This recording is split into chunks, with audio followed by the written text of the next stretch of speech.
What's up, everybody? Welcome to the podcast about a playlist. I'm Jon. I'm Brandon.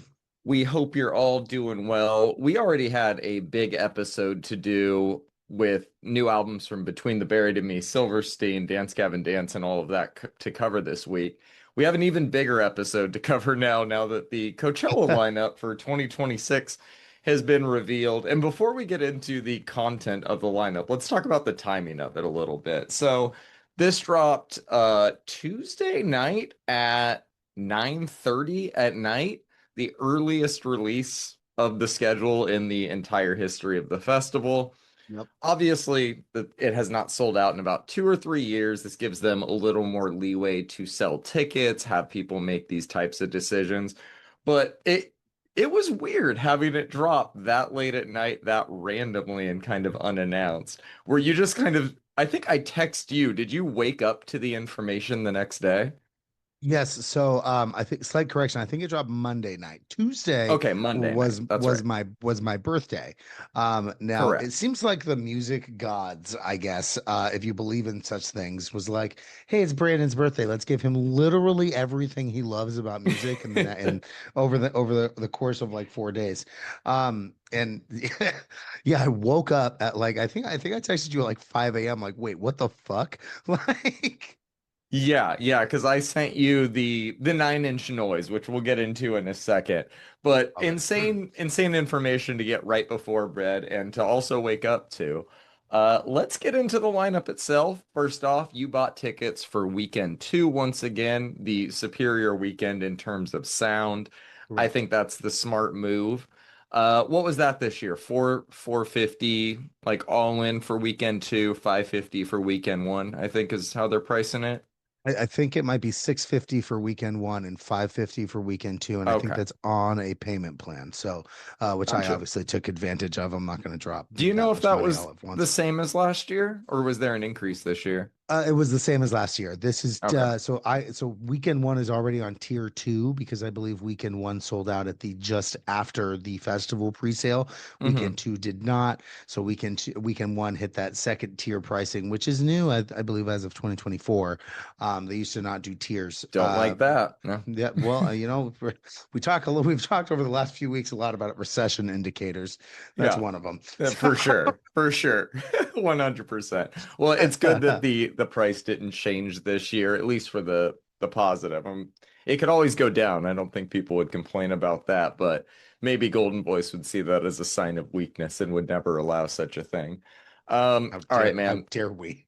First things first, headliners, Sabrina Carpenter, Justin Bieber, Carol G on Sunday with the uh pseudo fourth headliner being Anima, who I believe is Hmm. going to be Sunday this year from what I'm hearing.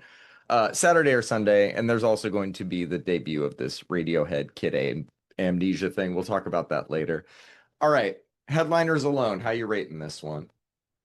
So I mean, out of 10, probably about a five for just Yes. headliners. Yep. I will say that we covered Short and Sweet from Sabrina Carpenter. I think both of us disliked it. I think I liked it less than you did. I had a friend of mine, she told me, she was like, you really need to listen to the new Sabrina Carpenter. We have not covered it. I really enjoyed it. You listen to it? I did. I've heard, I've heard tales. No, I've heard bits of it. I don't know. It sounds like everything else Jack Antonoff has ever touched to me. We can cover the album in full. I have not heard it, so I will reserve judgment. But based on my same grading, which I would say like C minus in terms of the headliner being generous, headliners, not just Sabrina. The only reason I'm underwhelmed by Sabrina is because she just played 2 years ago, and I thought that her performance then was very underwhelming. I thought that the dust was getting to her. Agreed. I think that her vocals just live didn't really hit the way they should for a singer that sounds as talented as she does on the recordings. We'll see if a headlining spot changes any of that. We'll see what production value and special guests and all of the things that Coachella headliners do to make it different than the time they played it. Not on a smaller stage, she'll still be on the main stage, but at an earlier time slot. I do think she'll bring all the pomp and circumstance and all of that with her. I'm still a little underwhelmed, and I would probably go elsewhere, especially with 9 Inch Noise on that night. Oh, Saturday, oh yeah. Justin Bieber. He has dropped 2 albums this year. This one, again, not very excited about it, but this one I'm kind of having trouble arguing with, as I don't think he's played the festival yet. So that feels somewhat big from a pop perspective. I also know he's a large fan of the festival, and I Yep, guess he's been like he was canceling there last shows, year. but I think this might be his kind of redemption arc. You know what I mean? We will see, man. I liked some of his albums that he put out earlier from what I skimmed. We'll see. I think that that's going to be interesting. He's had a much longer career than just the 2 albums that he's put out this year, and that performance being like his first in a while and it being a headline of such a major festival, I think could have some interesting surprises. We'll see how that plays out. And Right. Sunday, Carol G, I think is a smart booking. I get that people are a little underwhelmed by it. She's not as big here in the States, but you best believe, especially weekend two, when it's more of the local crowd, having a Latin headliner in Coachella is fucking huge, man. Like, So uh, I have something to say about that. I've talked hit to a me. lot of people, Yeah. and I remember she played 2023, maybe 2022 even. Hmm. And a lot, I think she played on Sunday as well, or maybe it was Saturday. And a lot of people, like locals that I talked to, were like, "Yeah, my or my girlfriend or I wanted to just go see Carol G." You know what I mean? Like and honestly, out of the headliners, I think she's gonna probably put on the best show. I do too. But probably by far, I also think of the 3 headliners, she has the greatest chance of bringing out Kali Uchis, which means she's the best headliner in my opinion, man. Um, We let's get in. stand Caliuchis. Let's squint a little bit and get into the smaller names on these flyers because there's some good ones. All right, we'll start Friday. Big ones. We got XX. I believe this is a reunion of sorts. I don't think It they've is. played I think together in it's a while. their first set in 8 years, I believe. And then 9 Inch Noise, their first official set together. You could tell they've been soft launching some of these songs together on the tour. This performance, I feel like, is going to be its own thing entirely and a must see. I'm not going to be Oh, in the festival with you, sadly, but 100%. I will be watching probably the stream both weekends for that one. Yeah. Disclosure, very, very smart booking. They're gonna throw a party, you know it. It's actually confirmed Turnstile, it's going to be a live set as well, not a DJ set, which they have not yes, done in a long dude. time. Ah, they got to update the flyer. There's some extra space on here. Throw that live next to that. Right. Uh, Turnstile, great pick. I think that they're coming off a great album that does transcend beyond hardcore to somewhat of an indie audience. I think it'll be a lot of fun, and I think there's going to be a lot of indie kids there looking for their first hardcore experience, and I think Turnstile is the perfect band to provide that. How much you want to bet there's going to be a Um, sign outside the Gobi that says no stage diving?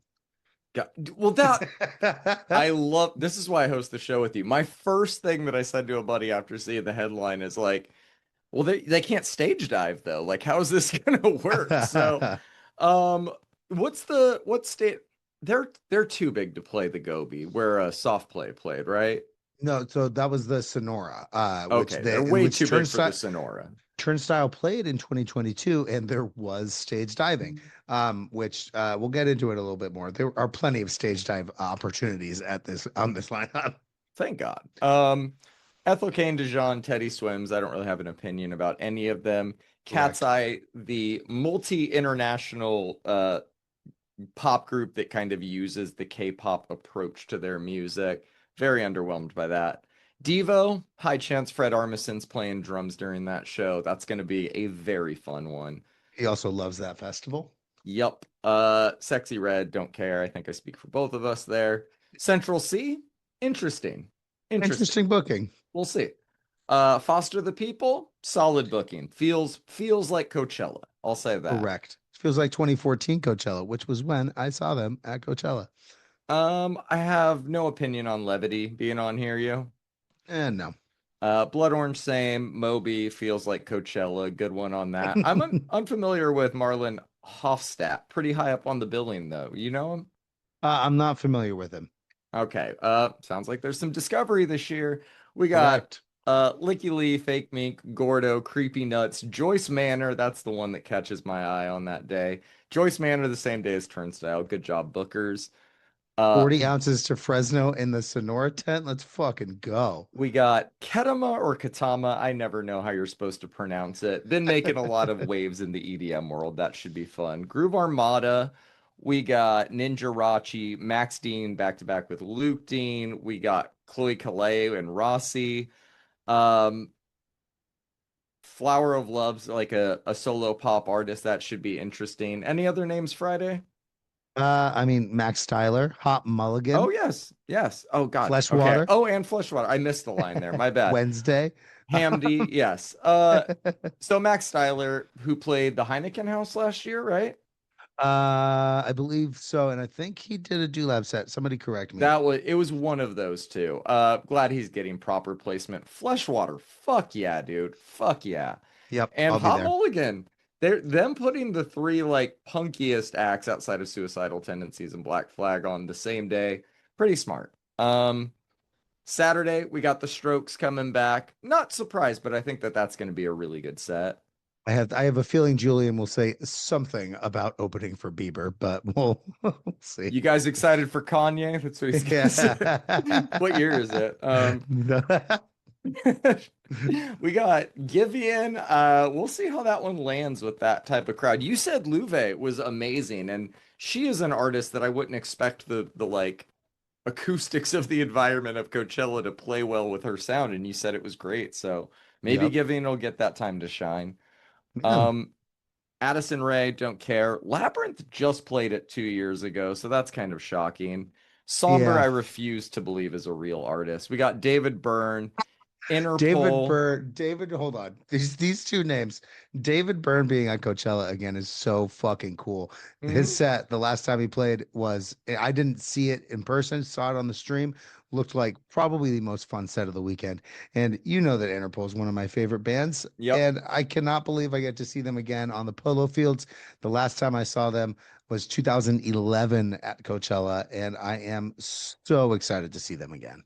Yeah, they've always, I don't know the last time they played it. I saw them, I think 2009 or 10 was the last time I saw them play Coachella. Same year as the Strokes, actually. So it's kind of interesting, like 15 years later, that some of these bands are coming back around. Um, we got Solomon, must see, Pink Pantheress. I think that's going to be fun. Royal Otis, who we just covered, should be good. Yep. Rezz bringing the Portal show. I believe that's going to be pretty Yes. insane in wherever she's doing it. Fuji, we just covered his album last Yep. week. That's going to be pretty cool. Yeah, I think so, man. Boys Noise playing a solo set Saturday. What So, stage? so right, and that was just where are they putting him? The line for Boys Noise at the Yuma will be fucking insane. But if he closes the Yuma, I am fucking there, bro. I have a feeling it's gonna be Sahara, but I hope it's Yuma just because I like him more in the like smokier, darker rooms than the bigger, more expansive 100%. electronic LED backlit shit. I think it just fits him so much better. Agreed. But he will be doing a lot of that the night before. So if he wants to have some bright lights and shit, fucking go off, King. All right, we got Geese playing Saturday. I'm sure you're gonna be checking that out. You know it. Uh, Yusuke, must see. Green Velvet back to back with Abo. That's going to be great. Zulon will be bringing all the basics out there. We got fucking Ben Sterling, Fucking Blonde Ben Shell. Sterling, bro. My must see, which I've already texted you, is Mind Enterprises, which if Oh anybody yeah. does not know these guys, all they do is pretty much play Italian disco, drink and smoke, and do very minimal mixing. I think it's going to be very similar to how it was when I saw Club 75 in like 2010. That's pretty Amazing. much all it was. Anybody else on Saturday? No, not much, man. That I'm aware of. So I'm definitely, I'm gonna like dive in. Lambrini girls, they're probably gonna be one of they're a punk act. They'll definitely be bringing it in the Sonora. Should Uh, be interesting. and then we've covered Blonde Shell, haven't we? Yeah, Yeah, yeah, we Blonde Shell covered should her be album interesting. earlier this Yep, year. It was good. yep, We both liked it. yep. Sunday, Young Thug, interesting. Um, I wonder how many like this isn't a great rap festival, so I do wonder how many people are buying tickets just for Young Thug at this point. Should be Also, interesting. Thugger can't rap about drugs or gangs, so Yeah, yeah. What is he gonna rap about? like All right, we legally he got can't. Cascade coming back to the desert. The font size is small, but that show is going to be fucking huge. Oh, Cascade's gonna go fucking off, bro. Big Bang, I'm guessing K-pop. I don't know who that is. It's K-pop. Louve coming back 2 years in a row. Not many people do that. Shout out her, Not but many people do that. she just had a new album drop this year, and I think her set last year was pretty much her albums from the years before that had finally gotten popular. So she'll have some new material. We'll see. Got Major Lazer coming through. Oh, Diplo. I'm not gonna say anything there. Got Iggy Pop. That's fucking cool. Hopefully not too uncomfortable for people to watch. Well, I mean, he's never uncomfortable. Look at the No, man. He never. he's a dried tomato. Never wears a shirt. Good for him. I've seen him once. His show twice. His shows are honestly extremely entertaining. Oh yeah. I mean, he's a fucking legend and known for his live shows. So if you're gonna see Iggy Pop, this is the time. FKA Twigs, who I believe canceled a lot of her like last shows. So this is gonna be interesting. We'll see if she does anything before this or if this will kind of be her live resurfacing since that deluxe came out. But I think that's gonna be pretty sick. She canceled last year because of visas, right? I believe so, yes. Yeah, so good that they made that up. Wet Leg, that's gonna be a party, man. The scream on your mom is going to be heard all across the world. Jesus Christ. Literally, man. Have fun with that, buddy. Wear earplugs. We got Clips, who I'm sure is a part of the reason you bought the ticket so fast. One of them, man. Subtronics, really cool. Little Sims, awesome. Mochok, Duke Dumont, that's gonna be great. Armin van Buuren back to back with Adam Bayer. Have fun with that, buddy. Oh Jesus. my God. So where do you think that's gonna go? I don't think they can fit in the Yuma. It's Armin Van fucking Buren. That no, that I, one has to be Sahara. That has to be. yep. Armin is too he's very yeah, he's got to have all the blue lights and shit. Like it's Armin. We'll see how much it's tailored to be its own thing instead of just both of them up there playing songs. But I think it's going to be interesting. Um Suicidal Tendencies, really did not expect to see them on here, but Like, that's pretty wow, fucking man. awesome. Like, wow, man. We got Black Flag, Oakloo, Royksop way too low on this. That's Way too low. they put some respect on their name. Model Actress is the last name on here that I'm like really seeing that I want to shout out. Anyone else for you? Yeah, so the Rapture, I've actually seen at Coachella there. I don't listen to their music very often, but their show was really fun. The Chats, I believe we covered their album in 2023. We did. Insanely good Australian hardcore. Drain will be one of the main stage diving karate in the pit events.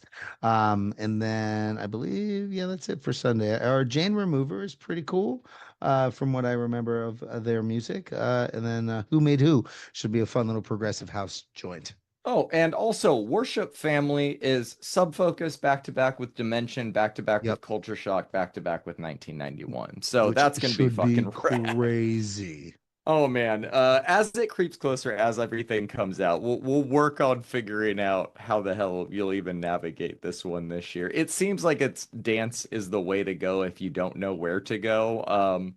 Outside of that though, there's a lot of gems and probably a lot of shit we don't know that's pretty good. So Yeah, probably. I'm excited to get into that, man. Last thing before we get into the show, Thomas Lindbergh of At the Gates passed away recently. Just a fucking legend, man. We've covered them on here. We both love At the Gates. They've been a big part of our metal fandom since we were coming up in the scene. And I just gotta give Lindbergh a shout out for all the great music that he gave us, man. So rest in peace, dude. Yeah, rest in peace. I actually just got chills a little bit thinking about it. I have the audio file version on vinyl of Slaughter the Soul, and that album not only influenced melodic death metal as a whole, but influenced so much of the late 90s and early 2000s metalcore scene that a lot of people used as a gateway to get into metal. Yep. And yeah, I mean, obviously just a generational talent. And the metal world has had a very hard time this year. Very It's hard been time this brutal, year. dude. Brutal. He's not going to get the full Aussie treatment in the farewell show, but he more than deserves it based on their Agreed. legacy. Their music's Agreed, going to man. be lived on long past all of them, though, and I think that they know that. So, shout out Yep. Trevor. This one, or Thomas. God, I fucked Thomas. that up. That's bad. Shout out Thomas, man. This one's for you. I think he'd appreciate that. Well, All honestly, I right. mean, Trevor was Black Dahlia Murder, but they're both melodic death metal, so we'll give it to Well, you. and honestly, I was watching like Whitest Kids You Know shit earlier, thinking about fucking like Trevor Moore and all that shit. Life is rough, R.I.P. man. to Let's talk him about too, music. man. Let's talk about music. This is getting sad. All right, man. Kicking things off, we got a new one from John Summit, Crystallized. I typically like Summit. This track did nothing for me, man. What about you? You know what's so funny, bro? I loved this track. What I is wrong typically with you? I You like the typically don't wrong like John John Summit. Summit's. Inez is innocent. I think she's a great vocalist. This one just didn't do it Right. for me. It was slightly ruined by just being so predictable. I'm like, let me guess what's gonna happen next. Yep. uh, is what it is, though. New one from Vintage Culture, man. Upon Your Skin. Didn't blow me away, but I thought it was a very, very solid track. Always happy to hear new Vintage Culture. What about you? Actually, feel like this is one of the better vintage culture tracks that I've heard in a long time, only because it like fits into his earlier sets from like 2018, 2019, when like he was doing this like really deep progressive house thing. I actually really enjoyed this track.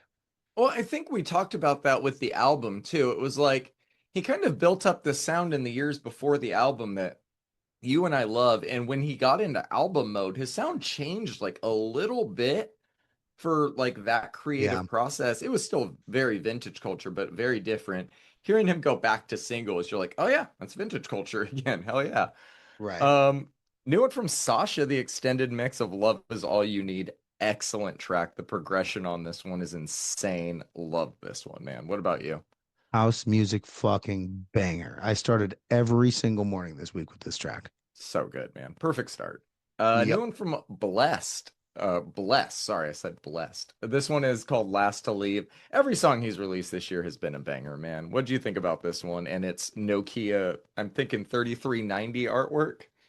Yeah, right. Yeah, this has no business going as hard as it does, sir. He's put out three really good songs this year. I wonder if he's going to work towards an album or if he's just happy to stay in this lane. Either way, Eh, though, I'm pretty fucking stoked. New one from Demi Lovato, Here All Night. Not as good as Fast, but still very fun. She announced her new album drops October 24th, and she crushed the rock thing. I'm very excited to hear her do like a dance pop album again. I love the production so far on this rollout. What about you? yeah, she's 2 for 2 on the singles, man. I honestly can't wait to hear the record. Same, same. I think it's gonna be fun. New one from Tia Corinne with JID called Backyard. Thought it was a decent collab. JID goes as he always does. I just don't get the Tia Corinne hype, man. I've tried listening to some of the mixtapes. I just don't get it. What about you? My notes say, "Put it in my butt." All right. Yeah, that line, I had to bring up the lyrics and was it like I was like, it did yep. Okay. Okay. Uh You know what? I rescind that. That's a bar. That's a bar. All right. New one from Mob Deep Against the World. I love how much real fucking rap we're getting this year, man. This is great. They released the track list earlier today. I meant to text you. Clips is gonna be on that one. Holy shit, dude. What'd you think of this one? Yeah, man, it's so good to hear Prodigy again. I know his family like had not allowed and helped on the last like Prodigy, the posthumous Prodigy record, Mhm. and it was fine. But a Havoc produced Mob Deep record is in the works, obviously, with Prodigy in it. And honestly, man, it's gonna be I think it's gonna be gonna be really cool to hear. It was really As cool long to as hear AI Prodigy was again, not man. involved, I'm very excited for this. Right. All right, we got Caliuchis, new one with Raven Lene, Cry About It. Yeah, I fucking love this. I'm slightly bitter about this because this is the encore song she's been playing on her tour that I did not get to hear because Oh Portland didn't go hard enough. man. But deluxe edition, sincerely, PS is the name of it. Very cute. Comes out September 26th. She said it's gonna have more surprises, so we'll see if there's more like I'm guessing that's going to mean there's like remixes of songs on the album with artists added. Should be interesting though, man. What'd you think of this? This is an absolutely fucking gorgeous song. She's in a moment in her career, man, that I think is going to be looked at back on not only fondly, but people who kind of missed out on listening to her when it was coming out are probably going to be like, man, Yeah. Oh, I think that every new project she does, there's probably a new generation of people she gives that feeling to. Right. She's so great. I love how just vocal she is to people online too. Are you familiar with the shit going on right now with that David guy, by the way? Oh yeah. Okay, so as you remember, the only song of his we covered was the collab Callie did with him earlier this year. Yep.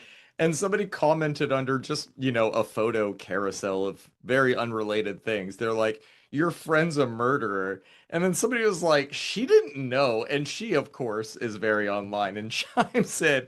And she was like, not my friend, somebody I did a feature for. And she was like, and I'm working on getting that song removed from streaming.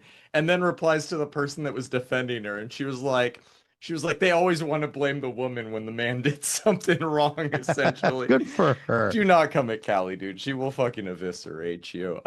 Very excited for this deluxe. And leave her out Yep. of that shit, man. That guy worked with a lot of people.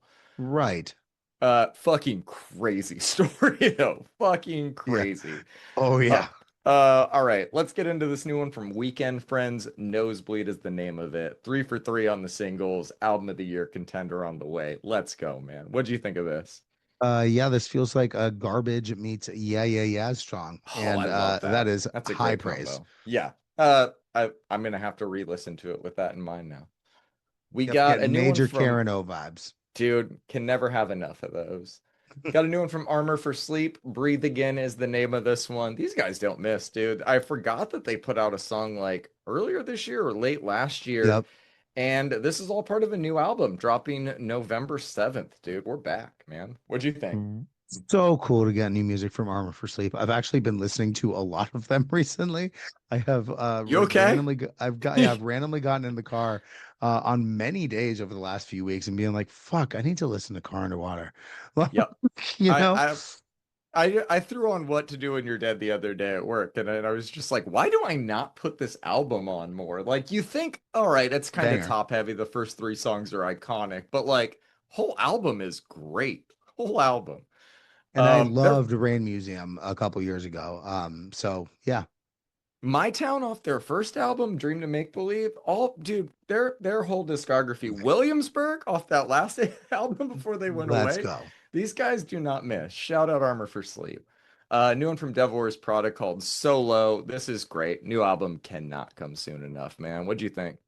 You know, man, this band dropping bangers 20 years after they started is both expected and wildly exhilarating. Yep, yep.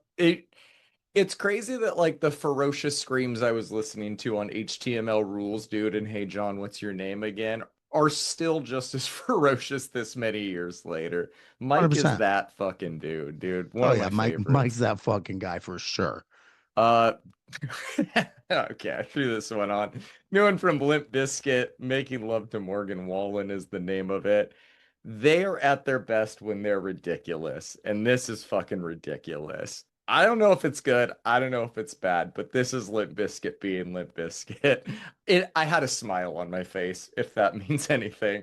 What did If you think of this one? if you think I didn't absolutely fucking love this song, John, you are tripping. I have I have always sung Limp Bizkit's praises, and Fred Durst is the only dude in the world that can wear a red hat and not get judged for it right now. So let's go. True, true. Well said, man. I kind of never thought about that. Uh, Last song this week, Despised Icon, Death of an Artist is the name of it. Absolute ripper to end the singles with, and another band with a new album on the way, man. What'd you think of this one? Yeah, this album's gonna be fucking insane. Of course, it's a new Despised Icon record, so Right. as is tradition. Two EPs this week. Very briefly, we'll talk about this new Cordis one. This is actually their debut EP, Color Outside the Lines. These dudes are young. Like, I think they're pretty young. I'm guessing 17 to 21, that range. I heard the song Go when it was like a preview single, and I was like, that's a bop.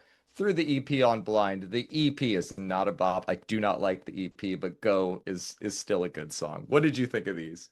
Yeah, Go is the song for sure. Yeah, Obviously, really, that's it. I went in blind as well.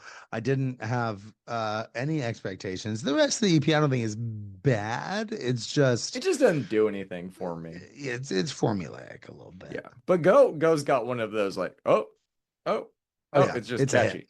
Yeah, Absolutely a hit. that's a good one. Wait, good job by their label to pay for that song. We got a new one from Meta Pattern called Trails. Dude, some absolutely infectious fucking grooves on this EP. I really liked it. Ring Me Tomorrow, Sirens, just bangers on here. What'd you think? Sirens is so fucking good. This is released on NAO Records, is I believe how you pronounce it. I think this is the second, maybe even third release of Meta Pattern that we've listened to, I all think on different so. labels, if I remember correctly. And I will forever be a gigantic fan because, like you said, the grooves on this are fucking insane. And like, there's some minimal parts, but like, it's not a minimal techno release, you know? Yeah. Oh, not at all. Not at all. I would not describe it as that, even though it technically is. Are you ready to move on to the albums? Sure do be. All right, man. Let's kick things off with this new one from 21 Pilots. Breach is the name of it. I've always liked their music more than I haven't, but some of their recent projects have either missed for me or just not been very memorable. I like the singles for this, so I was kind of hoping for the best, and I do think that they delivered an album that's more interesting than their last few, for better or worse. They definitely lean into the rapping and even like yell and scream a little bit at times on this, even though I would still stop short of calling this punk. I thought City Walls and Center Mass were both very solid new tracks. Garbage and Robot Voices, pretty good as well, man. I think the singles hold up well. I did not love Drum Show when it dropped, but I think it fits on the album pretty well. Contract is my standout, even though it's kind of boring being the lead single. I do think overall it's a good album. I think Raw Fear has that like Hot Topic t-shirt potential with the I don't know. I just don't believe this guy when he's singing about empty Uzis, but I think it's a No. catchy song. There's a few misses, but overall, I'm gonna give this one. It's a solid 7. I think that they're one of those bands where it's like high floor, low ceiling. I think them at their worst is like a low 6, and them at their best is like a low 8. There's not much differential. They're always pretty decent, man. Pitchfork, though, describing them as music for the easily impressed, fucking took me out this week. I don't typically agree with them, and I don't really agree with that line, but I do think that line is funny, and I like funny. So Right, shout out that line. exactly. What did you think of this album, man?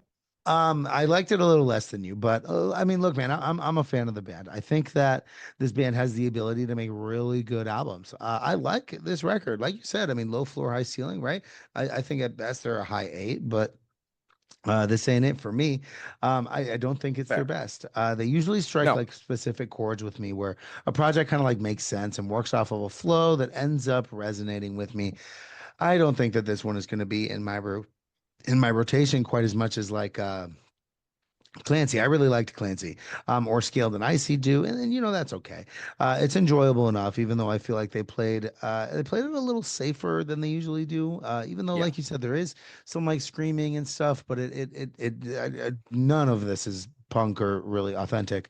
Um, this feels more like a contractually obligated album rather than a project that like really they put their whole heart It, into. I mean, there's a Um, song called The Contract on it. I do think that right, there's some label obligations, and and this might have been their last on this label. And I'm maybe I'm on the nose. Maybe I'm completely wrong. Maybe they thought that this one was going to be their magnum opus, but I doubt that. This is evidenced by like how number one, they only dropped 2 singles from the album, right?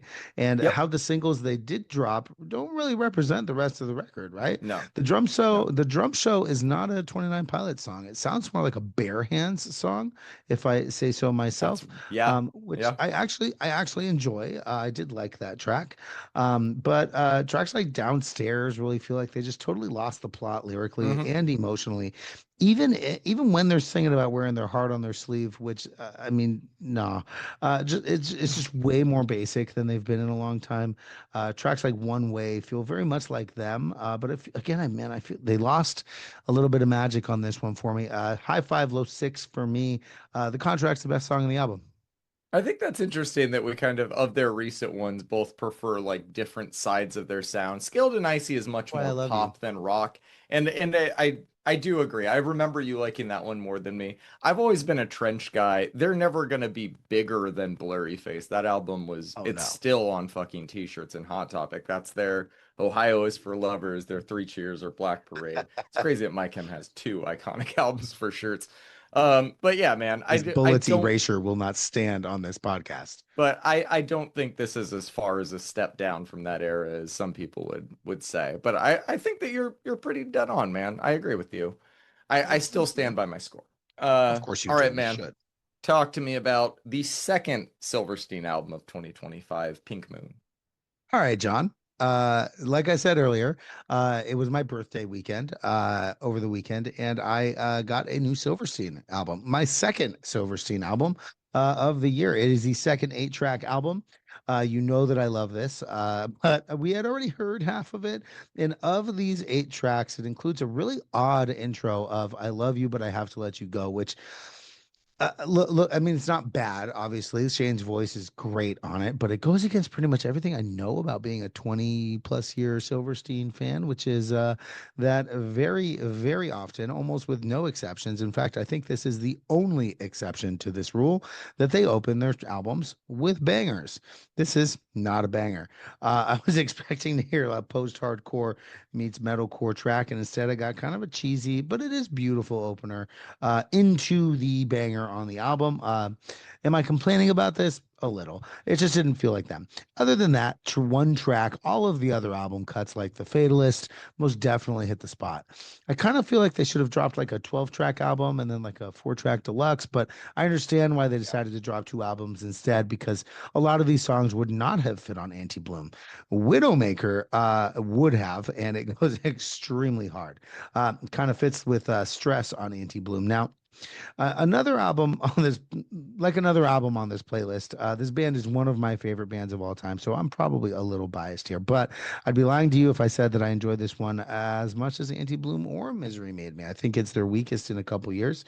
There's a lot of cheese. It's a little short, but a few of these will obviously end up on my rotation for sure. I did really enjoy the singles for this one. It's a high 7 for me. Negative Space, I think, is the best song on the album, even though it is extremely cheesy. Dude, that's so funny. I feel like literally everything you said is the same as me. But like you said, there's a little bias, so your score's higher than mine, even though we have the same exact feelings about this album. I was a little That it? worried that you were gonna like it, and I was gonna have to be like, "Ooh, actually." But No. yeah, I think that kind of going past the intro, I don't really count that as a full song. I think that Negative Space, while cheesy, is a good start to the album. And it's a song I didn't really care for when it dropped as a single because of said, scene cheese. But it's grown on me, and I do think it is one of, if not the best song on the album. From there, this one is very up and down for me, man. Definitely not one of my favorite projects of theirs. Not even in my favorite of the two that they dropped this year, but still pretty damn good, man. It's Silverstein after all. This project isn't as collab heavy as I assumed it would be based on the singles, but I do think that the two collabs work pretty well. Like you said, the Fatalist of the new tracks absolutely rips. Hard not to get behind that one as a fan of Sheen's screams. Widowmaker goes hard too. That's really my thoughts on it, man. High 6 for me. Negative Space is also my standout. Neat, man. Yeah, interesting. Interesting week. I was very excited for this one, and yeah, Yeah, I think it's a fine album, and I think songs of it are probably going to grow on us over time. But it was never going to come out and just be like the best Silverstein album, you know? hard to top a number of theirs. So, Still grateful. oh yeah, All right, man. Let me talk about Gavin Dance here. I've been get it. chomping at the bit all week. Their new album, Pantheon, is out. We have been talking about them a lot lately, and a lot of that conversation has kind of centered around bands evolving with new singers, but still being able to give you that same feeling that they used to. And don't get me wrong, I've been a fan of this band since I first saw them at a live show at the Underground Cafe in Roseville when they only had their first EP out. The shitty little screamo band I was in opened for the Downtown Battle release show at Club Retro. I say all of that again to just say that my fandom of the band has never wavered, but how much I listen to and enjoy every new release of theirs uh, greatly differs. Obviously, coming from the era I do, the early stuff has always been my favorite, but I thought the albums with Kurt were good too. The era after that is the one I listen to the least, but Killian is a very talented vocalist as well. When they dropped Midnight at McGuffey's earlier this year as a single, it actually made me feel the way that their music used to. And I think I said that when we talked about it. I got excited but scared that the feeling would be fleeting. But finally hearing this album in full, man, many, many times now, has put all of those worries to rest. Not only is this album good, not only did it live up to my personal expectations for it, I think that it's probably their second best album to date overall, man. I've gone through this a million times, kind of weighted against the others. I would not argue if somebody says that this is their best. It's that fucking good. I uh love the new balance and style of screaming that they've leaned into on this album. John Mess was way ahead of his time when it came to screaming back then. His vocal style is just now hitting its prime, and I think it's just now being appreciated properly. People could not pit to DGD back in the day, and that drove locals insane. And now I think it's funny that it's come back around to where people do pit to this and pretty easily. The screams on Animal Surgery and McGuffey's and Yikes, I think, are some of his best, or I guess my favorite of his to date. We get a new entry in the Robot with Human Hair series, and I think that it is very worthy of being in that line of great songs. All the Way Down is incredible. The Stickler is incredible. There's moments I don't love on here as much as others. I think the beginning of The Conqueror Worm throws me off every time.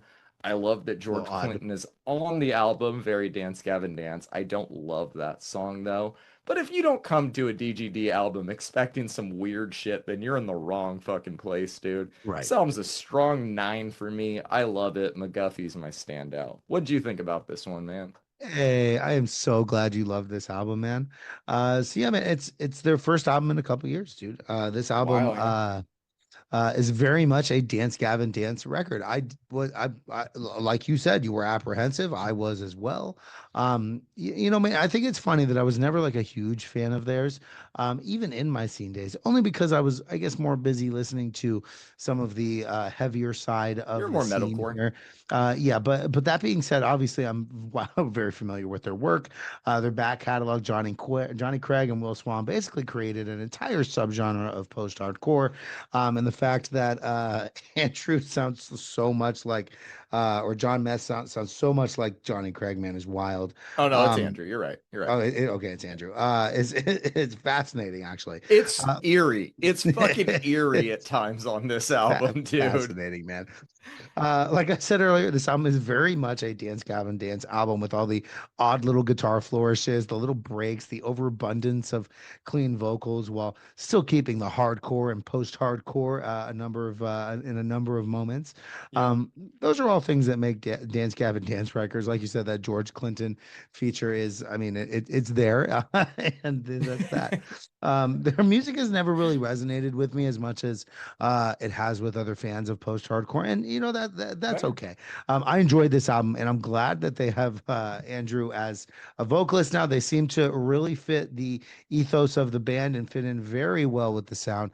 I did enjoy this record quite a bit. It's a high 7 for me. All the Way Down is such a fucking banger, John.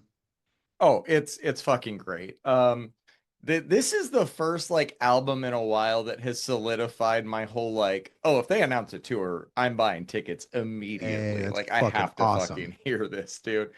I'm glad you liked it as much. I get that they've never been quite as much as yours, but I had a feeling that you were going to enjoy this one because I say metalcore as a stretch, and you know that, but this is Right. easily their closest that they've ever come to anything approaching metalcore. It's post-hardcore, but it's I think their heaviest album at times. Yeah, I think, and about like, and it's like about a third of the tracks get pretty heavy. Yep. Yep. And in really interesting ways too, as is to be expected by them. Love this album. We'll be talking about it in a couple months in the best of the year for sure. All right, man. New Rezz album as the pendulum swings. I don't have much to say about this one. I just think like every time I'm going to be tired of her sound, I find myself happily nodding Right. along to whatever the latest project is. We get a lot of collabs on here, including a very unexpected one from Dylan Francis that I thought was a lot of fun. We get some new songs with fucking Sid, who I thought kind of stole the show on the Spiral album from a vocal Hmm. perspective. It's a Rezz album, man. It goes fucking hard. It's an easy 7 for me. Prophecy is my standout. You know I love a good opener. What'd you think I of know this? you do. So this is a Rezz album. You can tell by the way Most that it deaf. is, which is honestly fine, man. I love her sound. It hasn't gotten boring to me, just like you. So glad she's on the Coachella lineup. She has crushed the Sahara before, and I have no doubt that Rave Mom will do it again. This one is pretty cut and dry Rezz bass music, but Yeah. there's a couple of things that she did on this album that kind of tweaked that she kind of tweaked her sound for like a little bit. So there's like this little like moments to breathe on like more than a handful of the drops. It's not like there's like these big typical EDM drops and then she drops. There's like these pause and then go, and Oh, she does it. And I love that. Tracks like Upper though are actually pretty different than she normally does. Her signature sound is obviously still there, and it's all over this track, but it's like a four on the four on the four on the floor beat, which I love. I like this record, man. She continues to be on a track towards real domination of the bass scene. And I feel like once you've had a yearly night named after you at one of the most iconic venues like Res Rocks is, I like to think that you've made it into the big leagues. High 7 for me. Stand out. How I Do It with Dylan Francois is my favorite. great fucking song, man. We kept Rez brief because I knew you were gonna want to talk about Between the Buried and Me a bit. So their new album, The Blue Nowhere, has been released. Happy birthday, Brandon. Thanks, How'd you man. feel about the new album? All right, so this might be long. I actually think it's pretty long. So Go for it. it's no surprise to anybody that knows me or longtime fans of this podcast, but this review has potential to be pretty biased due to Between the Buried and Me being one of my favorite bands for a very long time, and the fact that I'm drenched in error. That is a reference to their last album. That being said, I do try to go into reviews of like Mount Rushmore prog metal bands like this with as much objectivity as I can. You tell me if I did that. My track by track review here is we start off with the single Things We Tell Ourselves in the Dark, which is the lead single on for this record, which I am pretty glad is the opener on this one. It shows off literally everyone's talents. That bass solo is obviously insane. The synth work from Tommy is immaculate, and the guitar is funky as hell. Easy. It's easily been on my daily listening list since it dropped. The way my fucking jaw dropped, John, when I heard the opening to God Terror is awesome. Holy shit. I felt like I was listening to a Fear Factory track. And then it goes into some classic BT Bam shit with Tommy doing like weird fucking vocals over cryptic lyrics and then bleeds into some of the heaviest moments on the record. The way people must have looked at me in that Stater Brothers parking lot is I had this shit turned all the way up to 11. And then the all rise moments. Oh my God. I texted you earlier today because I was listening to it.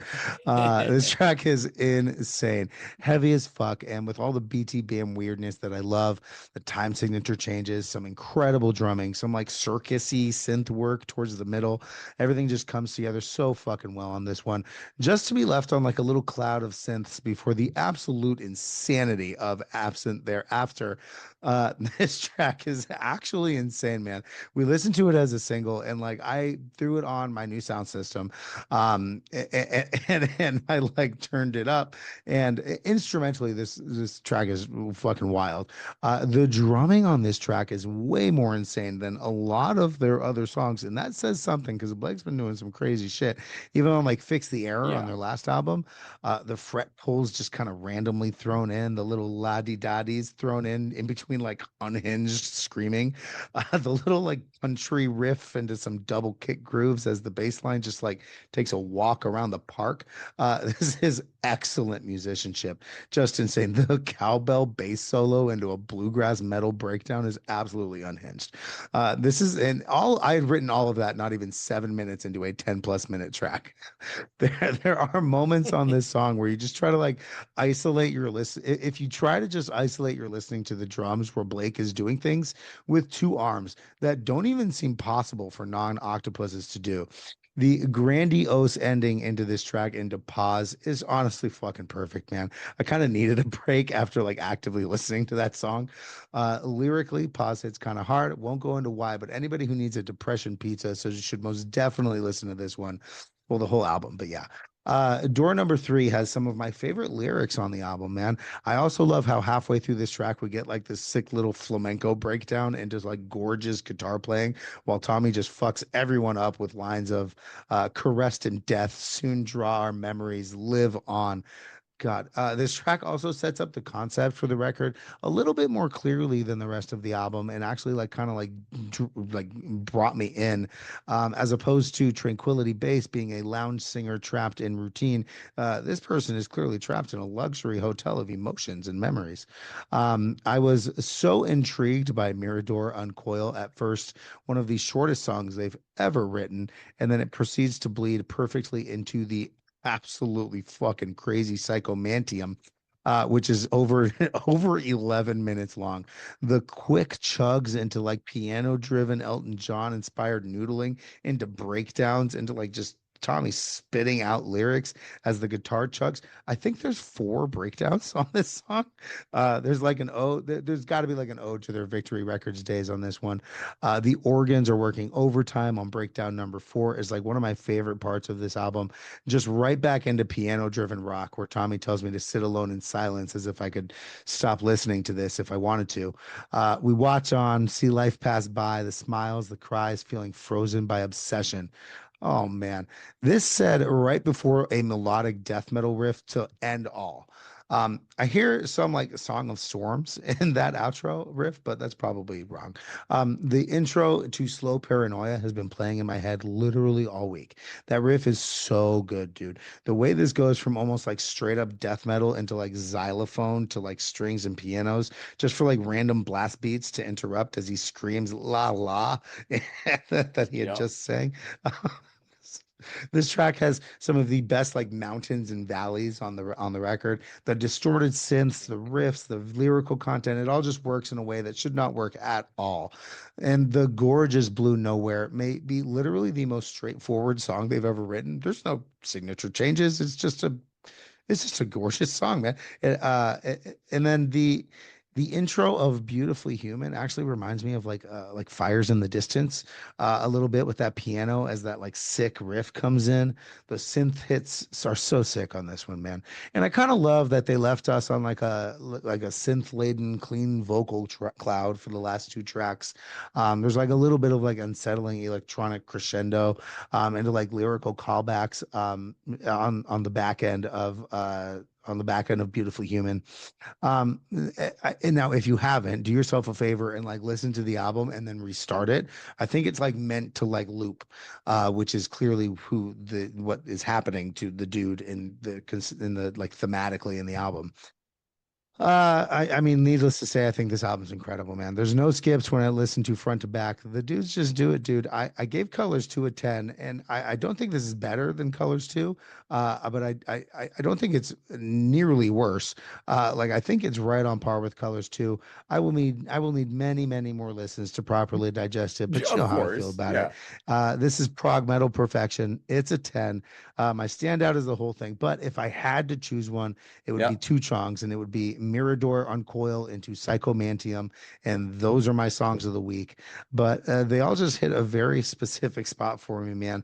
And that spot being between the Buried and Me stand ship. That was great, man. That was great. Great review. I've been looking forward to that all week. I had a feeling I knew what your score was going to be. I Like you listened to it, so like of yes, obviously. Man, but so I knew you were going to say so much about this. So I was like, I'm not going to go for volume of notes. I'm just going to go with my reactions as I'm going through this in real time. Because you hit on everything, man. You really did. And I think that this album is impossible to summarize in a paragraph or in a, a 3 to 5 minute blurb, but you did a great job of it, man. oh, Um, thanks, man. there is so if you remember, I was a little hesitant when the first single dropped. I loved the second single, You thought the were. third was okay. But like all of their projects, it just quickly overwhelmed me with its mastery and its magnitude. The scale at which these guys make music at is insane. They do things with instruments that I just think that only they can do for some reason. Like I've never heard anybody else do these things. I never really get tired of listening to it. And that's really rare for as dense as this can be. For as much as I enjoyed it, though, I don't think it's in their top three albums, and that's not an insult by any means. Those are all-time classics. I think this one is still up there. I'm still digesting a lot of it. It's 10 songs. It's an hour and what, 10, 11 minutes. And there was a Mhm. busy week. So I was like, there's no way I'm going to come to a full-on, this is what this album is to me. This is just what this album is to me as of now. I thought the opener was which was also the first single, is incredible. I was very wrong about that when it dropped. I think that the video for it threw me off a little bit, trying to like figure out the theming from just these seemingly digital landscapes or whatever. But the song has grown on me. The first time they do that bullshit that they always do with the guitar, I'm like, hell Right. fucking yeah, dude. Um, yeah, so I was wrong about that one. Absent Thereafter, still fucking awesome. Door number three, though, dear God, man, it's up there with God Terror as my favorite of the new songs we got. If I only had to narrow this one down, but like you said, dude, you could throw a fucking dart at this track list, and any of these could be your fucking song any day of the week. I mean, probably not Mirador, but like, you know what I mean. It's one of those fucking albums, man. There is no wrong answer with it. In terms of Colors 2, I'm Colors 2 a notch above it, but this is still in that rarefied air. I got it as a high 8 as of now. It definitely lived up. In terms of a standout, though, man, I really can't choose between Things We Tell Ourselves, God Terror, and Door Number 3. I think that they're all fucking rad as fuck. Riff on God Terror is fucking wild. Yeah, I mean, it's a God tier riff, so perfect name for the It's just song, you know? yeah, I mean, to note on a couple of things, man. I mean, I couldn't pick a top three. I mean, that would like it would that depends on what mood I am that month. But I mean, I mean, it's they Colors have. Alaska and one other one. It's not that hard, but like it's I I think it's mean, Colors Alaska, Colors 2 for me as of right now. Parallax Jew's pretty But fucking good, I man. like Parallax. I like Parallax a lot. As I'm saying, that's probably four. This is probably somewhere around five. I mean, I'll like you said, there's no wrong answer here. It's a new record, so like I'm digesting it, and maybe the novelty has given me but there's some interest the how intricate this band is fucking crazy, and the Yeah. fact that even they can even churn this out in a couple of years is even that's even crazy. Like, how do you write something like this? They even lost a longtime guitarist, founding member, and they wrote this. Wild. They made two of these in like 10% of the time it took Tool to make Fear Inoculum. So yeah, no, they are gods among men, dude. They are fucking insane. This is unreal. I cannot wait, and I really, really hope they play God Terror when I see them next month. I hope I so am I too. am just fucking chomping at the fucking bit to hear all of that live. And that's Yeah, gonna just destroy the Riverside Municipal Auditorium. So that show's gonna be fucking rad, man. All right. Let's talk about this new one from Acopia, Blush Response. My coworker put me onto this band. Shout out SB. I am super into them now. This album, I think, is up there with like the best indie pop albums we've heard this year. Men I Trust, Spill Tabs, so on. They've got this just blend of shoegaze and dream pop I can never seem to get enough of.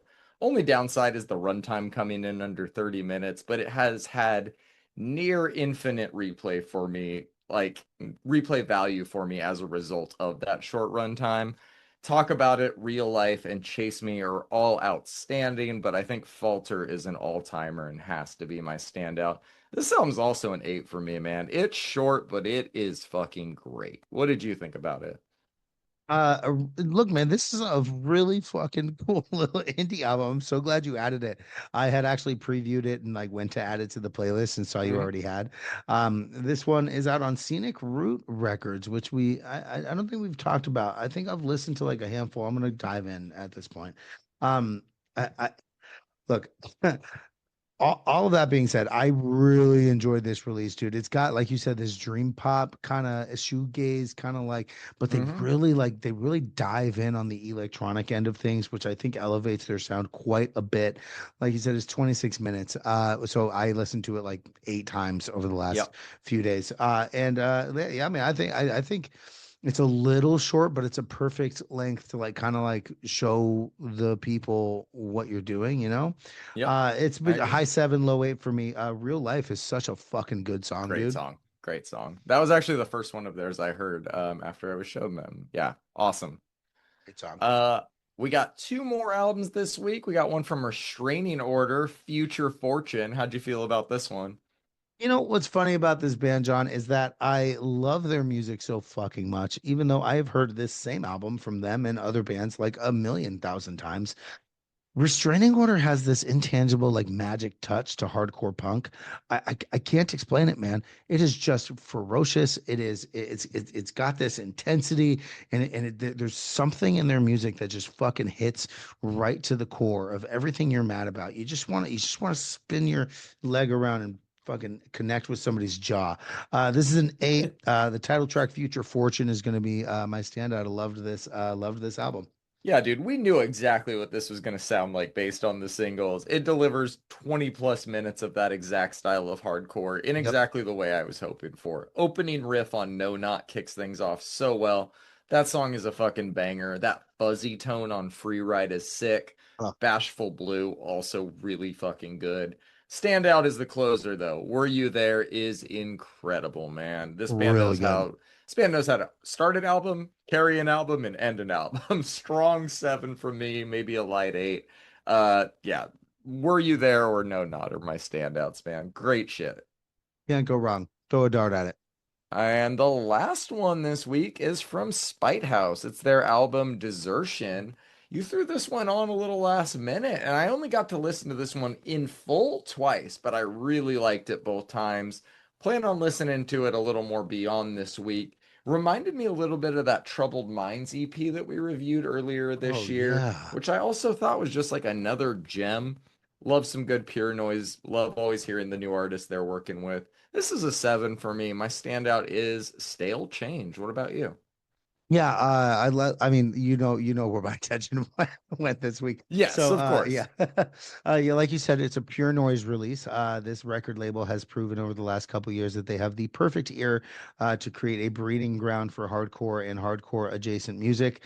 Obviously, this album is no exception. It seems to be like a hard and fast rule with this label, which is great because you were like, yeah, it's pure noise. Fucking throw that shit on. Yep. From the first track, Ash and Gray, I just become like immediately engaged, man. It's got that like Cloud Nothings meets Koyo energy that just Yeah. absolutely Yeah. fucks. Tracks like 10 Days, which is my standout, have that like perfect blend of sounds. It's emotional, it's heavy, but it's not too heavy. It's got a great breakdown, and the dude is just scream singing his heart out. This is an album the stage dive do too. So if you get a chance to see these guys bypass that barrier, fuck shit up. I really liked this album. High 7, low 8 for me. 10 Days is probably going to be my standout. That song's great. That does it for us this week, man. We covered Coachella and a lot of great albums. We will be back next time. We got new albums dropping tonight from Cardi B, Lola Young, Sammy Vergi, Brent Faiyaz, I Prevail, and more. You can see what we're going to be covering by following our weekly rotating playlist, not just on Spotify, but on Apple Music and Tidal as well. Just check the show notes for the link to that. You can also find us on Instagram and Reddit if you want to keep up with the latest. We will see y'all next time. Peace. Peace.